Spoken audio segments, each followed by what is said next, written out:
Look, here's the thing. Imagine you just got your paycheck. You feel good, right? You feel like an operator ready for the mission. But by Tuesday, 40% of that money is gone on a gym membership you don't use, a $7 coffee, and that Amazon gadget you needed. That feeling of being geared up but totally inefficient is exactly how a soldier feels with the wrong weapon in the middle of a firefight. Most people think Navy SEAL weapons are just expensive toys. They think, oh, if I have the most expensive rifle, I'll win the battle. Wrong.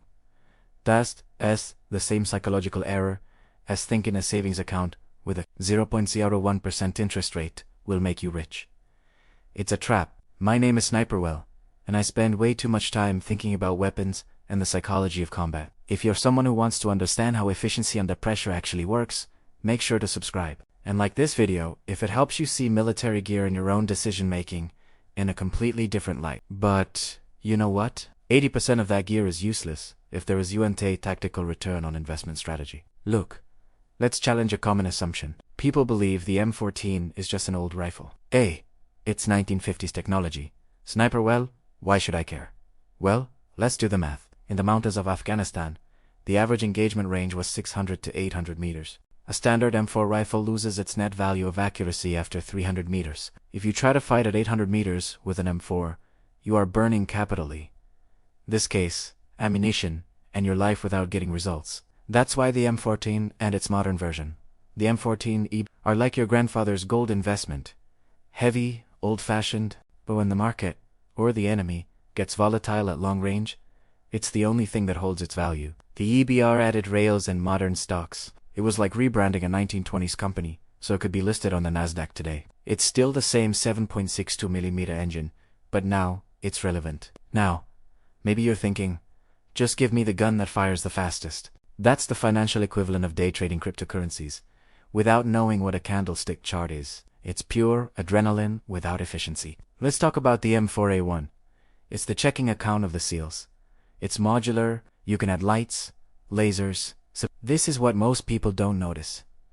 Modularity isn't for looking cool. It's to reduce cognitive cost. If a SEAL has to learn to use 10 different weapons, their brain gets saturated. But if they use a modular platform like the FN SCAR or the HK416, they are standardizing their success. The HK416 is basically the Ferrari of the tactical world. It's expensive, yes, but it uses a gas piston system that makes the gun run clean. In financial terms, it has no invisible maintenance costs. It doesn't get as dirty.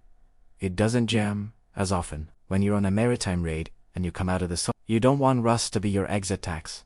You want the gun to fire. Period. This is where it gets really fun. Let's talk submachine guns and pistols. The MP5N. The N stands for Navy.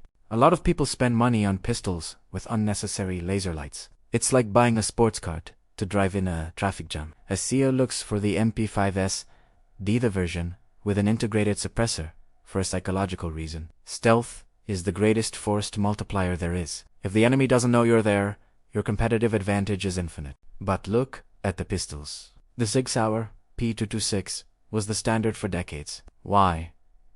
Not because it was the prettiest, but because of its failure rate. You could submerge it in salt water, bury it in sand, and it would keep firing.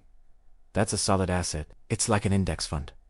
Boring, but it's always there when you need it. Then you have things like the Mark I underwater defense gun. It fires steel needles. It is an extremely illiquid asset. It only serves one purpose: fighting underwater. If you try to use it on land, it's useless. The moral of the story: don't use hyper-specialized tools for general problems. Don't open a high-risk brokerage account to pay next month's rent. This is where most people get lost. The long game, sniper rifles, and machine guns. This is what I want you to do. Look at your own personal armory today. Your habits, your tools, your expenses. Are they assets that help you win the mission? Or are they just dead weight in your tactical vest? Most people will keep making the same financial and tactical mistakes. Buying things they don't need to impress people they don't care about. But not you.